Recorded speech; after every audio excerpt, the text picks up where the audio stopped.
Good evening and welcome. This evening, we are delighted to host Her Excellency Tzipi Hotovely, the Israeli ambassador to the Court of St. James. The ambassador joined us as we look forward to Yomrush Line on Sunday. And just to plug that on Sunday evening, I will be in conversation with Nadia Cohen, the widow of Eli Cohen, the Mossad operative who penetrated the heart of the Syrian establishment, who was captured and executed in May 1965. And Nadia continues to campaign for the return of his remains. Of course, on behalf of everyone here, we extend condolences to the country and all the families who died in last week's terrible tragedy at Meron. Our thoughts are with you all at this terrible time, as are our prayers for the physical recovery and emotional healing of all those affected. Tzipi Hotovely is a high flyer. A successful law student and editor of the Bar-Ilan Journal of Law, she qualified as a corporate lawyer, became a popular journalist and commentator. She was elected to the 2009 Knesset, aged 31. I first met Her Excellency when she visited Australia in June 2010. I showed her around the Great Synagogue, and then she joined us for dinner with the half-dozen Australian girls who are contestants in Israel's prestigious Chidon HaTanakh, the annual Bible quiz. She was engaging and inspired the girls, a graduate of Bnei Akiva, of Breweria Seminary and Sherut Le'umi. She has since served in a number of senior appointments, including Deputy Minister of Science and Technology and Deputy Foreign Minister at a time when there was no foreign minister other than the PM. As such, she was designated Israel's top diplomat. And as such, despite being Israel's youngest ambassador to the Court of St. James, she is, by this metric, also its most senior qualified. As a plug to all those involved in Jewish youth movements, I'd like to highlight that Yehuda Avner and Daniel Taub, like Tzipi Hotovely, have been proud Bnei Akiva activists, and Mark Regev's background was Habonim. It has been a strange time to take up the post. The ambassador presented her credentials in August in the middle of a pandemic. Israel's successes and challenges in the pandemic have been at the forefront of international reportage. Internally, Israel is struggling to find a prime minister who can establish a working majority coalition government. More about that later. And externally, at the end of last year, Israel signed the Abraham Accords and is normalizing some new relationships in the Middle East. But the new boss in the White House comes with new policies. Excellency, we thank you for joining us, and we look forward to discussing all of these with you. Microphones are muted at the moment, but everyone is welcome to send me questions through the chat. Ambassador, welcome. Thank you for the warm hospitality. I can't wait till we will meet in the synagogue, because Kinloss Synagogue is so famous. I would say it's an icon. It's a British Jewish icon. And one of the things I feel bad more than anything about this year is I couldn't celebrate with you with the great Bnei Akiva prayer in Kinloss. All those years in the past, ambassadors, it was one of the highlights. So I really hope, Bezrat Hashem, next year, we're all going to enjoy the great prayer of Kinloss together with the Bnei Akiva youth group. Bezrat Hashem, even before next Yom HaAtzmaut. So people wonder, what is the role of an ambassador? This is the first time I've been asked this question. I think for being ambassador in London, it has a multiple positions. For the first, you need to work on the security level of your country, because Britain, as you know, is a global player. It's not just a regular country. And even though you're in the post-Brexit era, Britain still plays a major role in Europe as part of the E3, as part of the triple strong and big countries in Europe, France, Germany, and Britain. Another thing is that Britain is part of the Security Council at the UN. So it has a very strong voice on the international arena, on the multilateral organizations. Another thing is history. that takes us back to the Balfour Declaration. So there's a lot of history here in this country that we need to preserve. And last but not least is the great connection to the Jewish community, which I found personally as a religious woman, as a woman of faith, as a woman that was fortunate to be representative also of the Israeli government in the past as a diaspora minister. I think this connection is really important for the people in Israel as much as it's important to the people of Britain. And I think the bridge between communities, this is the role of a diplomat. A diplomat is building bridge between countries, between communities, between people. And I really hope to do my job well. We wish you every luck in that. You come from a political background, which is not normal for the ambassadors to this country. Your predecessor was a spokesperson for the Prime Minister, but you've been in the Knesset at a very senior level. How does that affect your job, and how does that affect the way that you're perceived by other people? I think that for me, it's a great opportunity because, again, the thing that I enjoy more than anything is to work for my country, is to be a public servant in the higher level of this world. And when you're representing a party and you're representing a sector, but when I have this flag behind me now, it's representing the entire amazing miracle of the state of Israel. So first of all, for me, on a personal level, it's a great opportunity to speak on behalf of the state of Israel, which is a great thing. I think many people, I met many communities the last 6 months. Unfortunately, it was all Zoom, not real meetings, but we were trying to reach out many communities and the different dominations in the country. I think many people still see me as a politician. And it's a good opportunity to say, even though I was in the political system, even though I still have leadership aspirations, because I'm very young and I'm sure that I will serve my country as far as I can, in any, in the different things and different positions.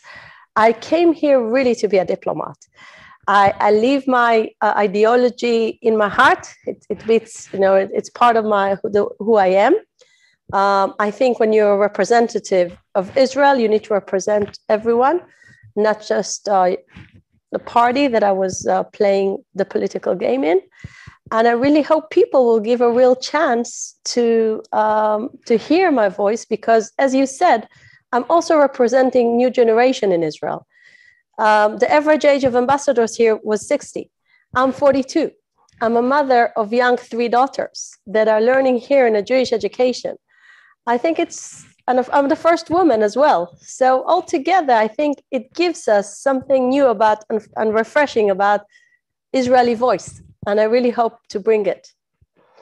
So I have no doubt that I have leadership aspirations is the headline news that everybody is going to take out of what you've already said. But what influenced you to get involved in public life? I think it was a combination between the education I received at home. I grew up in a very Zionist family. I always like to say that my grandfather left his home. My grandparents, they came from Soviet Union. And basically, they were part of a very unique group in the Jewish history that struggled to open Iron Gate, the Iron Curtain, as you call it. And I think that he struggled to go out of the Soviet Union, even though they never suffered there. There was no anti-Semitism, had a very good life, very high level, high life, big, I would say, in any level of life, he had a great life. And they just built a new house. My mother always tells me as a child, she remembers it was a new house, beautiful new house. And once they received the certificate, they just left everything, came with a small suitcase. And my grandfather's friends couldn't understand. His name is Michael. He's 83. And they said, Michael, why are you leaving? We love you. The Jews here are well respected. They're loved. And he said, because I'm Jewish and Israel is my home. And I think this story is part of my identity. The fact that Jews belong to Israel and we want all Jews to feel connected to this amazing country. And I think that it was part of what we got from our parents in our DNA, in our family DNA. Work for your country. Don't work just for your career. don't do just things to earn money, or all those new values. Those new values were not part of my family values. My family values were volunteer, be a public servant, do something for your country. And I was very fortunate to be given the opportunity to serve my country, to serve my country in the parliament and in the government. And outside of your family, who've been your main influences and inspirations? My family mainly, but what was the other question? Were there outside of your family, who have been your influences and inspirations, who helped shape your Let me tell you something I will tell you something not popular. In the educational system I grew up, it wasn't very popular to become a politician. So I cannot say that I was inspired from school, because school always wanted us to be doctors, lawyers, the regular professions. Politics was something that only bad people did. So I would say that this perception of it's not a job for a nice Jewish girl, I cannot give the credit to the educational system. I can give the credit to my family that really encouraged me to do this. I was very brave by doing it, because I was joining a secular party. I was the first religious woman to become a minister as a representative of all women, the religious women. They were never having a spot in the religious parties, but in the secular party, I achieved this high position of being a minister. So my story is quite unique. So of course, many people gave me a lot during my education, but I cannot say that politics was driven from any kind of educational route that I've taken. Right. And in terms of hashkafa, the Zionist vision that inspired you, where does that come from? I think it's so basic. I don't know where to start. Starting from Herzl, I guess.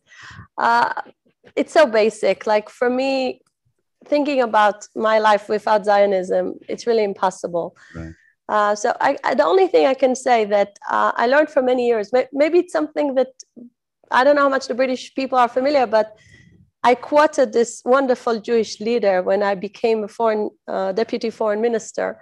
My first speech at the foreign ministry was about the first Rashi on the Torah. And it shocked everyone. Why is a diplomat using Rashi? Is it a new way to do hasbara? It was a whole big fuss around it. Why she's quoting Rashi?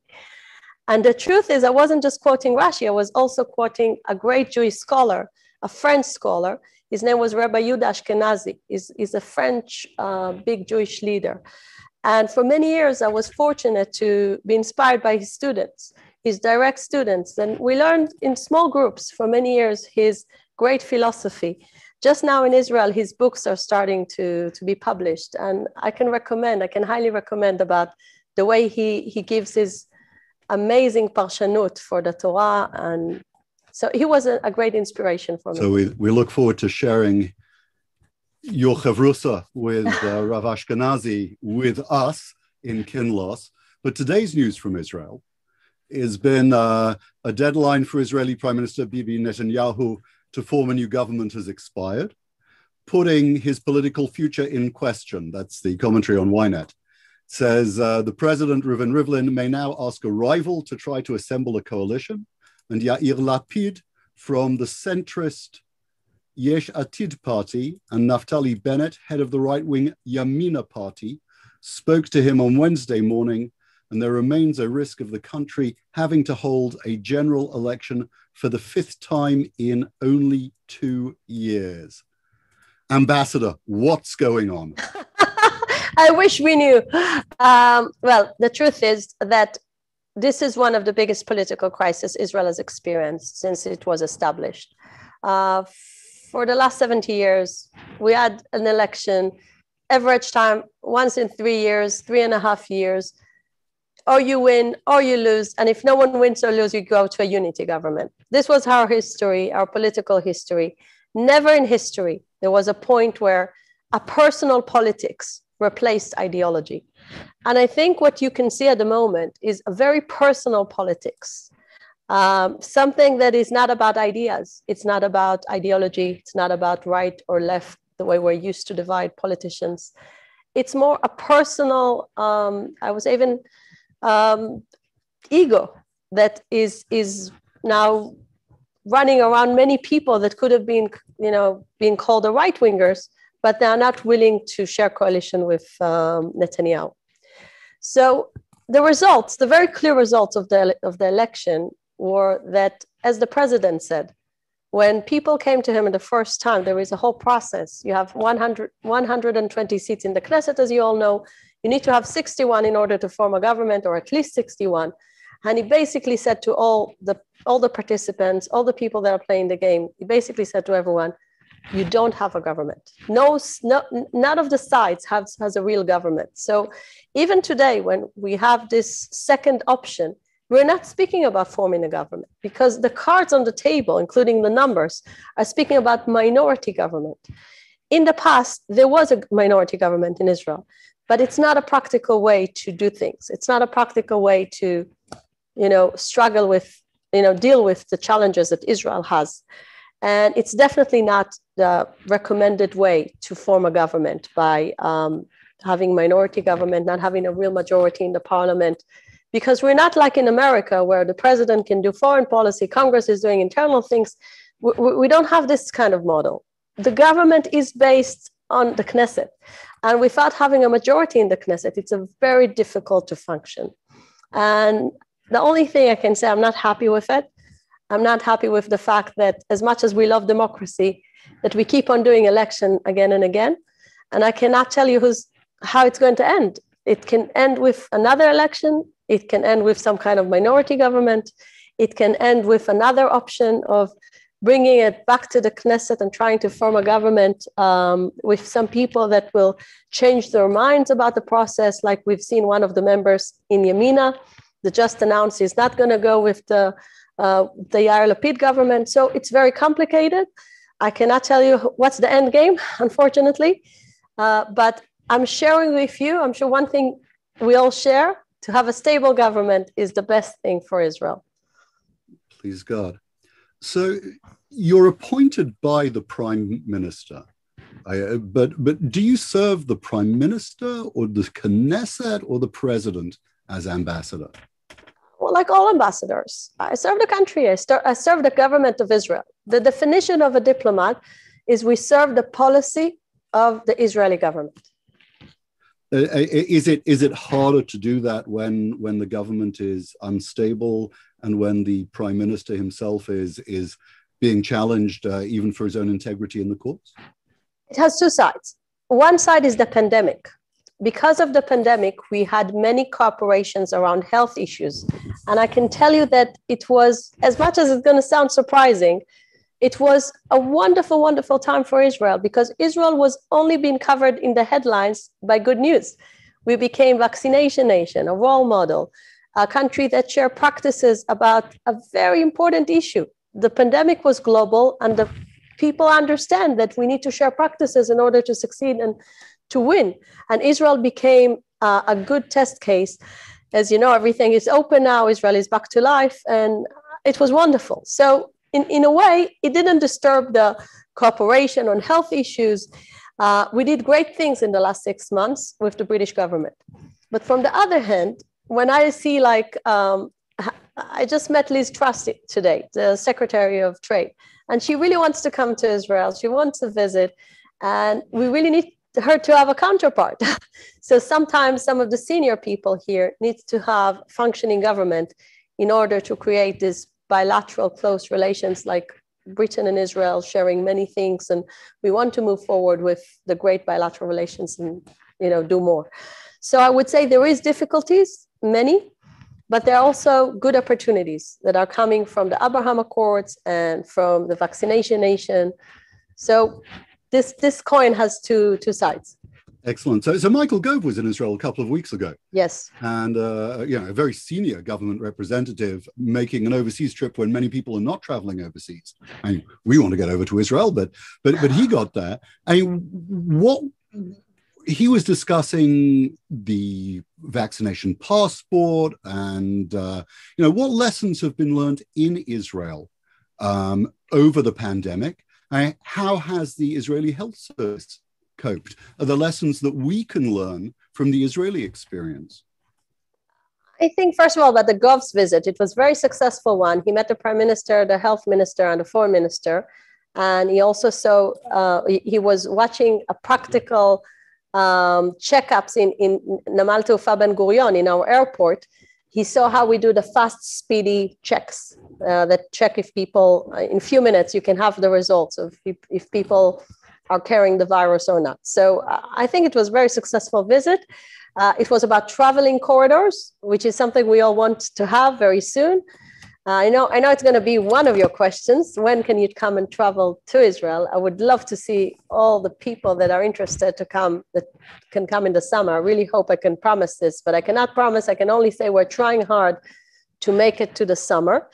The Prime Minister was also discussing with Secretary Gov, with Minister Gov, about the options of creating factories to producing vaccines. I think today we all know that the only way to get out of the pandemic is vaccination. There is no really other option, because lockdown is not an option to our global economies. And we need to see people getting back to work, getting back to normal, kids in school. In order to achieve that, you need to have the majority of the population being vaccinated. And this is what made the Israeli story successful, because we have a digital healthcare system, and it made it very easy to reach out to people. The fact that we're a small country, I guess, helps as well. So it's been mostly good news, and you know, yes, we as a community have felt vicarious pride in that, or real pride. But there has been challenging publicity about the vaccination of Palestinians, and you know, I'd like to ask you what's been offered, and given, you know, you talked about vaccination being the solution. We know that poverty and poor living conditions make it harder to manage the virus. So what are we doing to help eradicate the virus across our border? I think that let's focus on vaccination that was offered to the Palestinians, because there are two different questions, I guess. Yeah. Okay, so when the pandemic started, of course, every country purchased as much vaccines as the population needs. And sometimes, you know, people outreach to me and they like, is Israel selling vaccines? Is Israel, you know, exporting vaccines? Now people are asking, is Israel helping to India? So we all want to be do-gooders and to help to the entire world. We want to reach out now. We're now sending delegations to India to help in the crisis. So we really want to help everyone. But it is important to know that when it comes to our neighbors, the Palestinians, it was their choice that they made after we offered our help to have their own vaccination program. Now, according to former and historic international agreements, the Palestinians can control their health system, and they can decide whether they would like to get Israel's help, the WHO help, or other friends. And one of the things it's important to know, they refused even to accept the help of their friends in the Gulf. There was a big delegation that was coming from the UAE, that was trying to supply vaccines to the Palestinians. They refused to accept. So they made a decision about the way they want to take care of the population. In a certain point, we decided that it's of course, it's in our interest that everyone that comes into Israel will be vaccinated. So all Palestinian workers, 100,000 people, were receiving the Israeli vaccines, because it was part of you know, the working process. They go back and forth. And when it came to the medical teams, we also offered our help, and they received it. So we offered our help. In a certain point, the Palestinians choose to have their own vaccination program.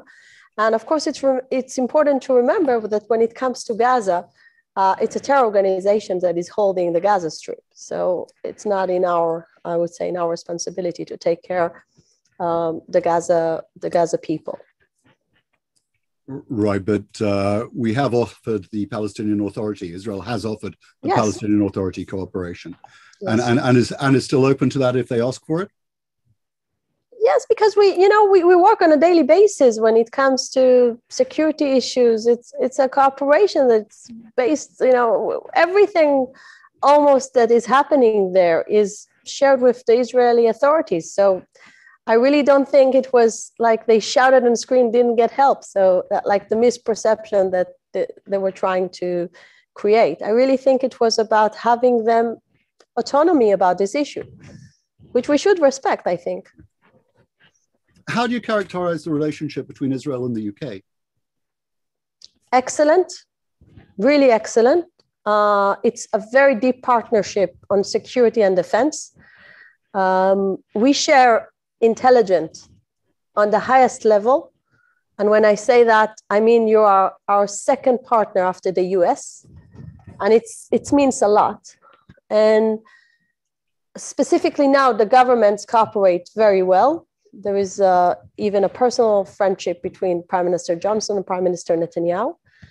And the only thing I can say is we can move forward a little bit with trade, because Britain is our third trade partner. But our trade agreement is based very much on old economy. We can do more ingredients of technology, cyber technology, all the things that Israel is a world power. And do you think Brexit is going to create greater opportunities for trade? Well, I think that it was the British people that made this decision, but we're all waiting for somebody to tell us why it's good news, though. So, well, I think on vaccination it was good news. You wouldn't like to be in the European Union, but I think that what Britain is doing at the moment, it's building its new, I would say, friends around the global world. You can see now they signed an agreement with Australia and New Zealand. They want to have more like-minded countries that are strong in technology. So I think Israel has a lot to offer on this level. Right. What's your assessment of the Anglo Jewish community? I mean, what do you report back to the Foreign Ministry about Anglo Jewry? Well, first of all, I met great Jewish people that are really, really Zionist. I'm very happy for that. I am concerned from the fact some young people refuse to meet me. And I really want to strong the connection with the young generation, the younger generation. I think everyone in the community loves Israel, loves to come to Israel. But maybe we need to work on projects that will build, I would say, a new kind of way to interact with Israeli people, because as one of the Jewish people here said, Israel is very much America-oriented, and it doesn't know enough about the great legacy of Jews in Britain. And I see that as my duty to bring this voice back home and to create some bridges about this issue. But I'm very open also to suggestions. So on this field, I'm still learning. Do you think there is a growing separation between diaspora Jewish identity and Israeli identity? I'm not sure I understand the question. What do you mean? Like, can you try and explain what is the thing you think is growing? So Israel's now had 7 decades of existence and has grown up and raised generations of Israelis who have their sense of self and placement. And at the same time, there's been a huge Zionist success within some diaspora communities, but at the same time, other parts of diaspora have just moved on being Jewish communities in their host countries. And many Jews might question their Zionist commitment now, which was different immediately after the Second World War and the Shoah. So, is Israel moving one way and Jewish communities in diaspora, doing their own thing a little bit? I think we can't move in different directions because we need each other. I really think that it's a dangerous process if it's happening, and we need to make sure that it won't happen. This is our duty to make sure that Jews will feel connected. I don't think that anyone would have loved to live in a world where Israel doesn't exist. This is why I think Israel should be a consensus issue among Jews. I think that many people confuse between criticism about Israel's government's policy, which is totally legitimate. And we're all coming from a country that loves to criticize, and everyone has its own opinion, and we all love to share it. But we need to love each other, and we need to respect each other, and we need to give space in our Jewish tent to whoever wants to say his opinion. But I think everyone should love and really appreciate the privileged generation we live in that has Israel. And we cannot just throw away this miracle. That's your speech next Yom Ha'atzmaut in Kinloss. We'll get a new one. Yeah, that's a great message. I mean, just generally, you spoke a little bit about the about Startup Nation and the vaccination and things like that. But what is the good news that's coming out of Israel? What should we be celebrating at the moment? There are so many things. I don't know where to start. You mean on technology? Yeah. Well, I want to start with something I think people don't notice, but I think my personal story as a first generation born in Israel, and the fact I am where I am, and the fact you can be even first generation in Israel, like many Russian immigrants, and become a minister, even a foreign minister, I think it shows a lot about social mobility in Israel. It's easy to speak about technology, but I actually want to speak about the human spirit of Israel. The human spirit of Israel is really to give everyone his moment, to bring his spark, and to create those great success that are not based on people who have background with money, even on the different types of education. I think today Israel gives real, true opportunities to all groups in the society. We can do better, like every country, but I have seen many countries around the world. Very few are giving social mobility easy like Israel. And we should be proud for that, because it really creates this melting pot of Jews came from all around the world to their home, something that is very successful. And I think it's a very unique thing about the Israeli spirit. I think when it comes to medical inventions, and when it comes to technological solutions to one of the world's biggest problems, which is fresh air, fresh water, all those things. This country is going to host COP26, the climate change summit. And Israel is really leading country when it comes to helping developing world on those issues of having fresh air and fresh water and food security, all those things that all the international community has been dealing with. And cybersecurity, of course, which is becoming bigger and bigger now that all our information is in machines, and we need to protect ourselves. We need to protect our bank accounts. FinTech is very big. There's so much going on, really, but I think that what's really fascinating is also the Jewish Renaissance. I can see many young people are interested in Jewish studies.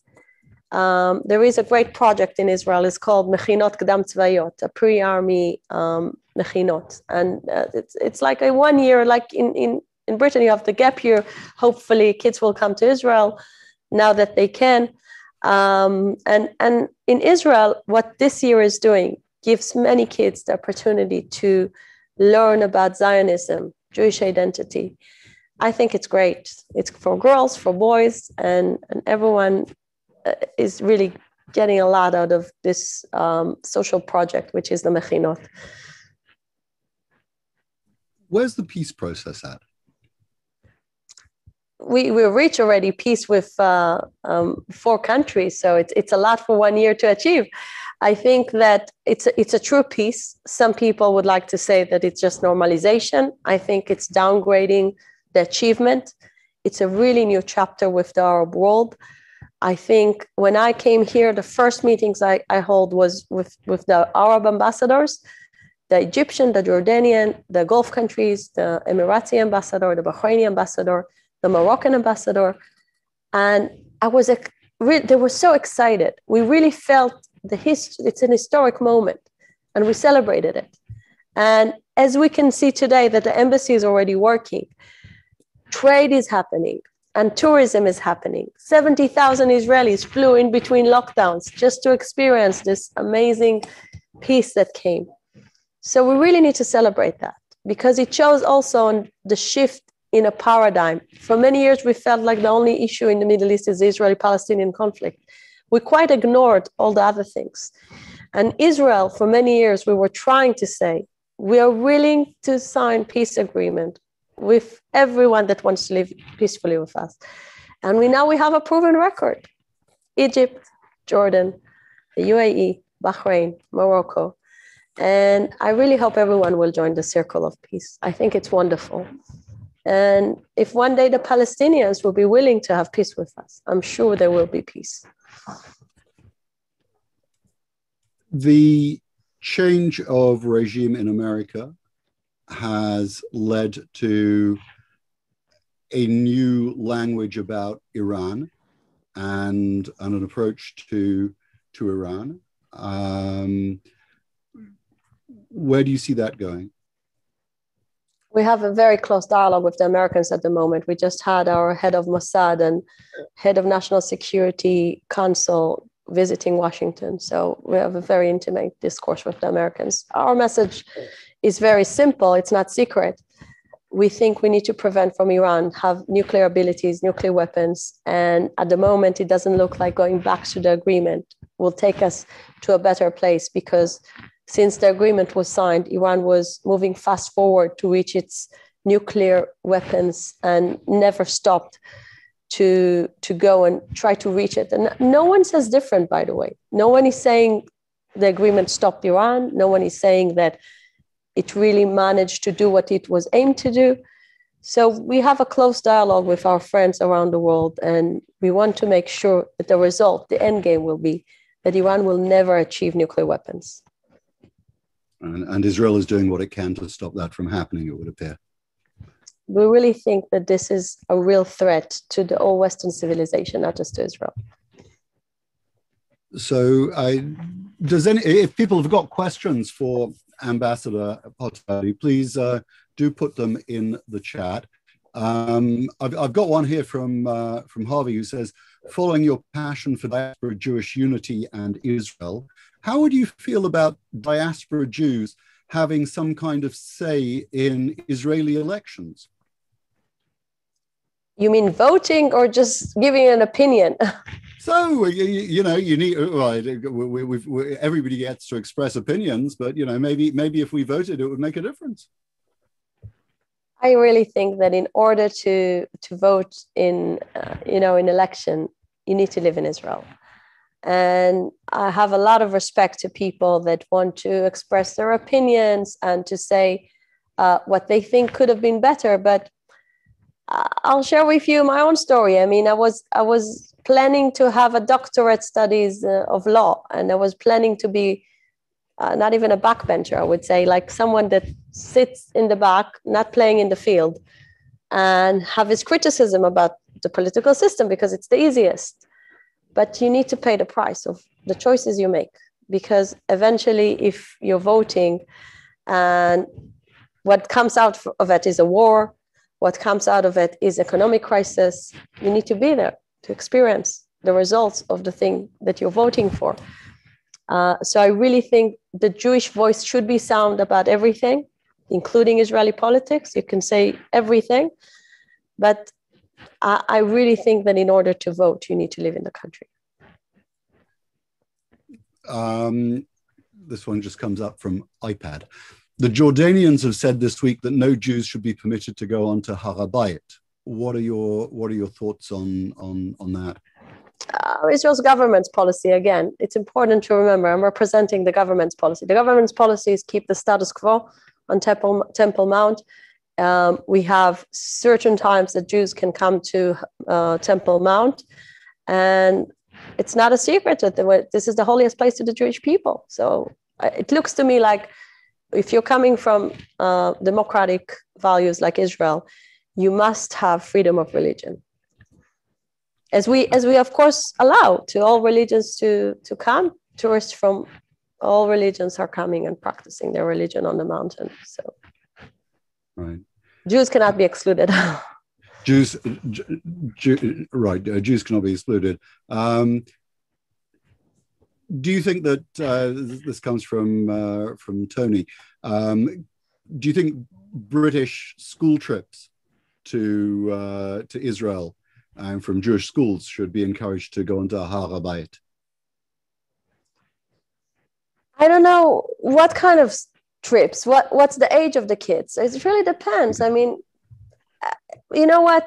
Just bring them to the Kotel, bring them to Israel. I mean, it's really about experiencing Israel. I really think that the most important thing, if you're asking me, again, as a diaspora former foreign minister, I think the most important thing is to experience Israel for a while, not just for a trip, not just to come and, visit a relative, to really live there just for a few months, a gap year, to be part of some kind of program, to study in university, to study in yeshiva, midrasha, whatever.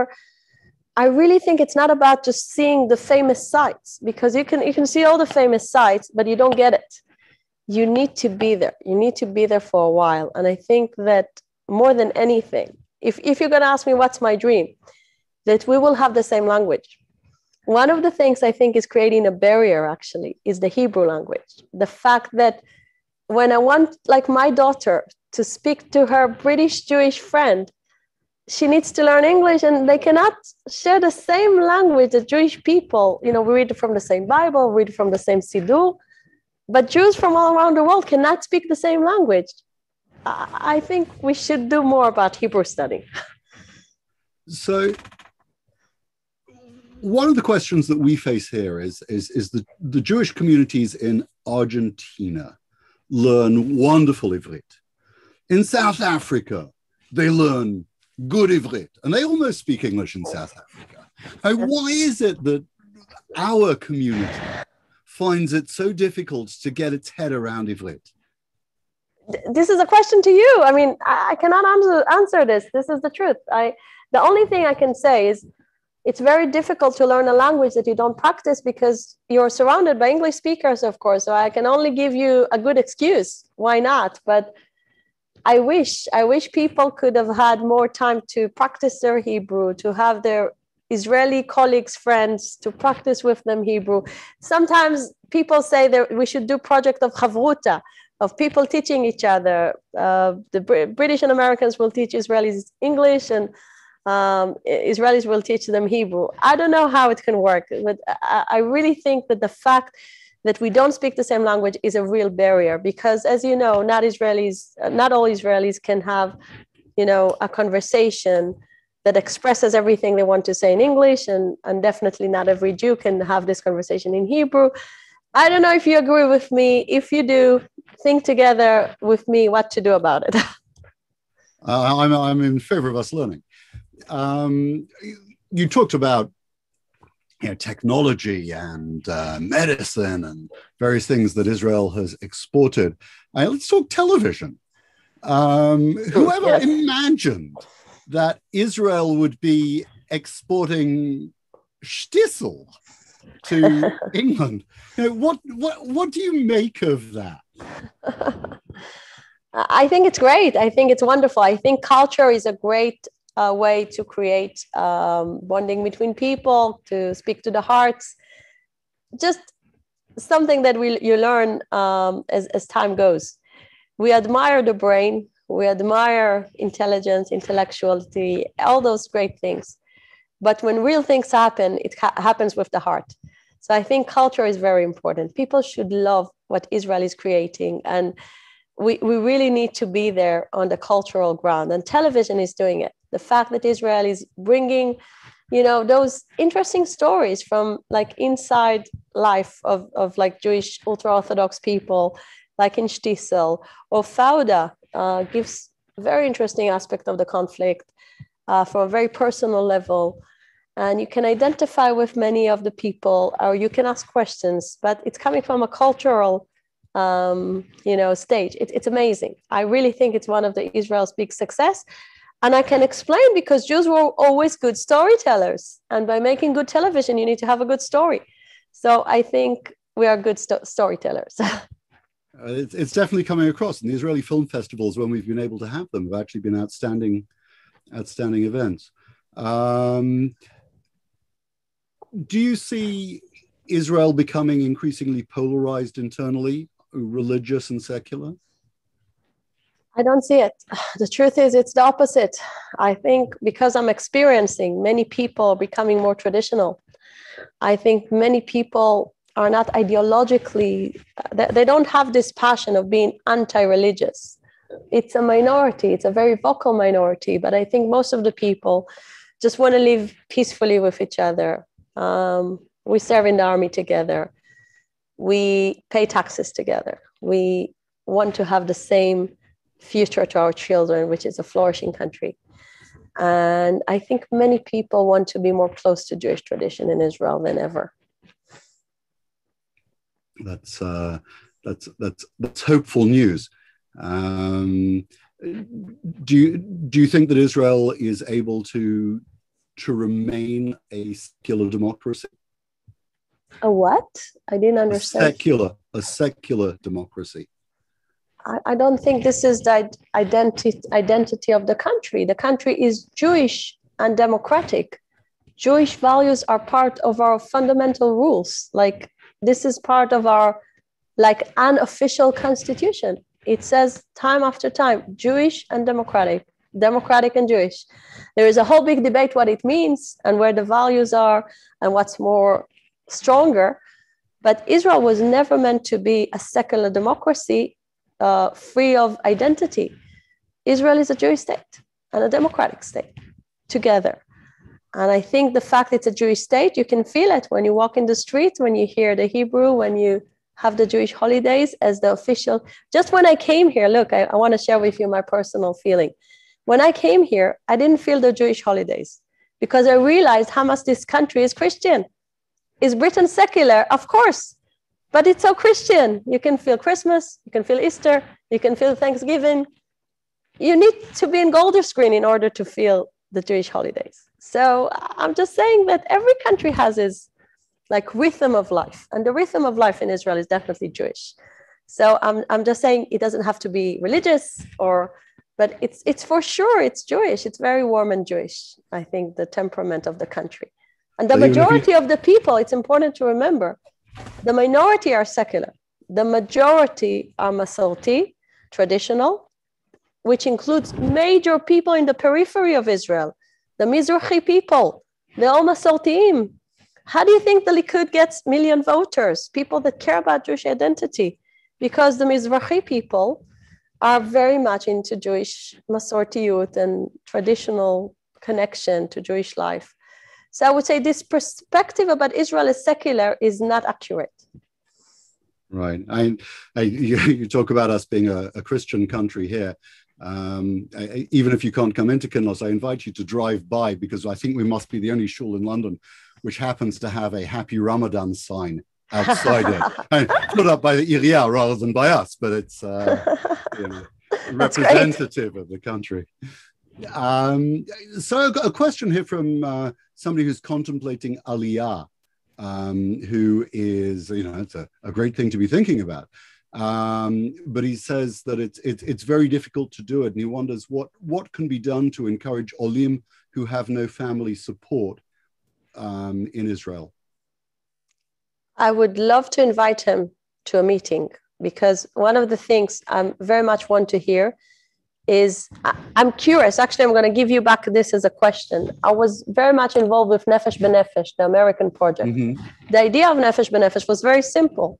The biggest barrier of making Aliyah is not the idea of living in Israel. Everyone loves the idea of living in Israel. But when it comes to the practical level, you need to find a job, you need to find schools that are suitable to your kids, you need to find a community, you need to find a place to live, and you need to struggle with bureaucracy. So they made this research. What are the main barriers for Olim from America? And they ended up with this list of things. And they said, we are going to be the family support. We are going to create this network that gives everyone that wants to make Aliyah, just come and register in Nefesh B'Nefesh. We will do everything for you.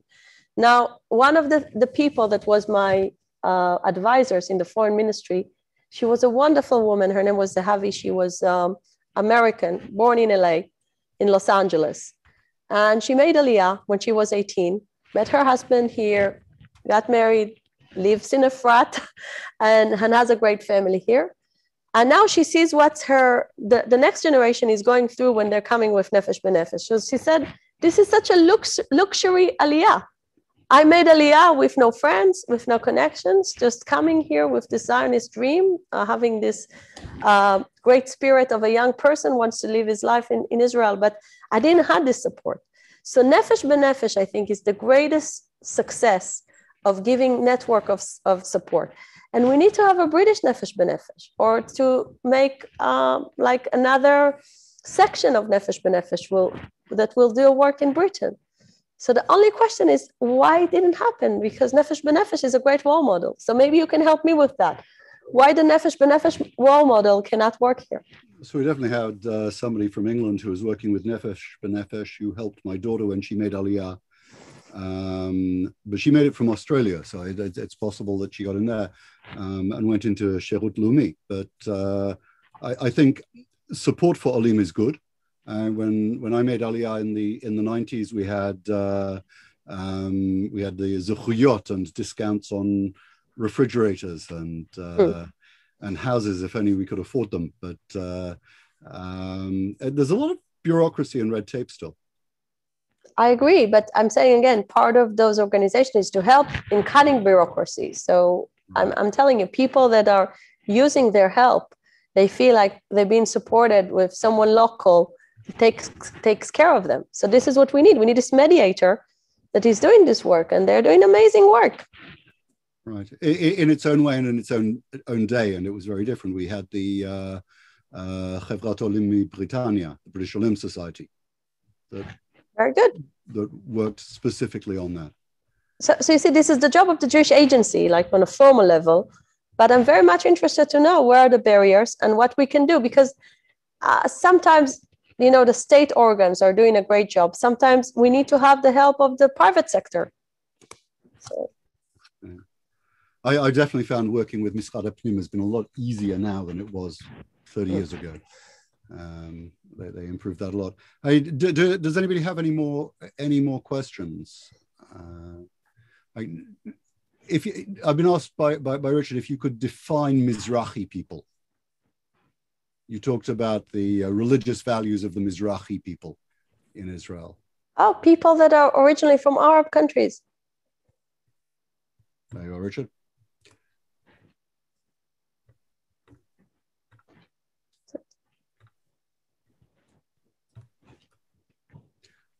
What are you most looking forward to this year? Meet people. Host people in my house, to enjoy conferences and get together, having Shabbat meals with people, all those things we couldn't do during lockdown. I have very, very simple aspirations at the moment, just to meet people. It was so wonderful in Sydney. You came and we just invited you for dinner and you sat down with these girls and it was fabulous. Exactly. It was really. They could not imagine that they were suddenly sitting down with a member of the Knesset suddenly that evening, and how engaging you were. Thank you very much. I felt very special. Thank you very much. I also felt it was very special. It was unforgotten. And one of the things I really enjoyed when I came here was to do the real limud, because limud in Australia is just a duplication of the real limud that was created here. So I was really enjoying the intellectual debate and the spirit, the British spirit of having challenges and questions. Last question maybe for you, if it's okay, just to give you my wish. You asked me what's my wish. So how to outreach the young generation? Because I can really feel how much, does Kinlos has a program for young professionals? Can you help me to? We're working on trying to get something for young professionals, and it's definitely a priority for as we're able to get out and engage. We've got a young business network that meets occasionally, that was meeting occasionally till we closed down. But people are wanting to do it a bit broader than just within the Beit Knesset itself. I mean, people are wanting things that are broader than that. So just if you anything that I can do to host in my house or to interact with young people, and because I think the generation that really cares about Israel, it's really, really strong and amazing. And I think the people that, as you said, experienced the 6 Days War, still remember stories from the Holocaust. They have a different perspective about this miracle. And we need to have that to the young generation. They need to not to take Israel for granted. We need to be grateful about it every day.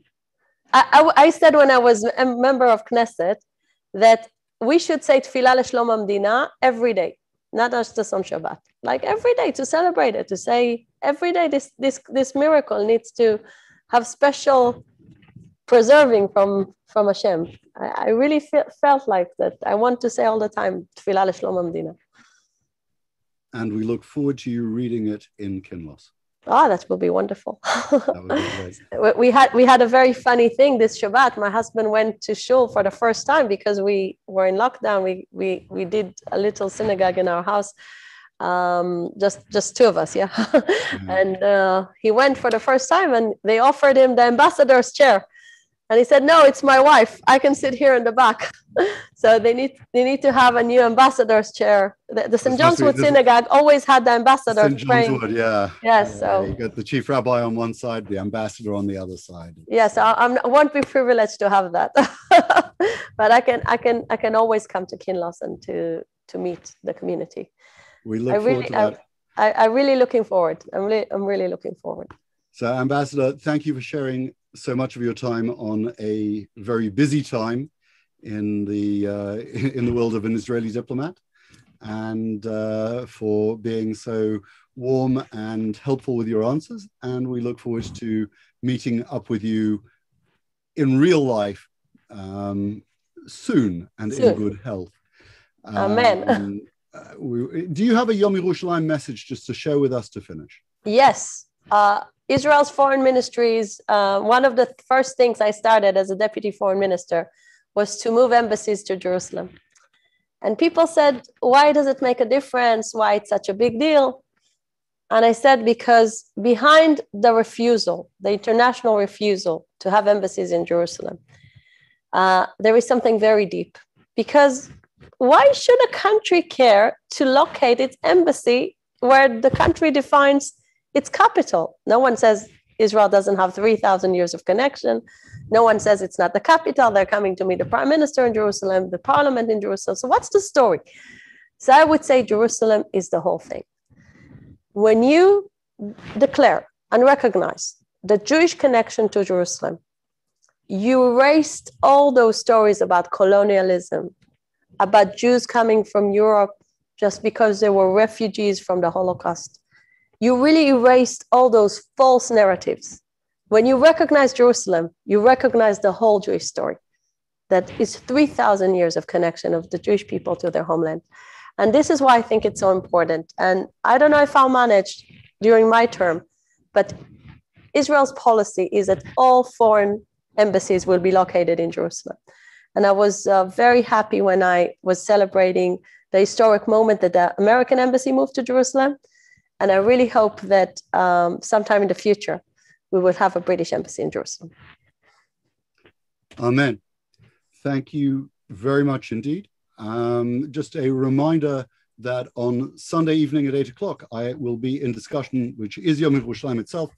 I will be in discussion with Nadia Cohen, the widow of Eli Cohen, our man in Damascus. You've got a couple of days to watch the film or to read his biography. And he devoted his life to serving Israeli interests at a very, very difficult time and was executed in May 1965.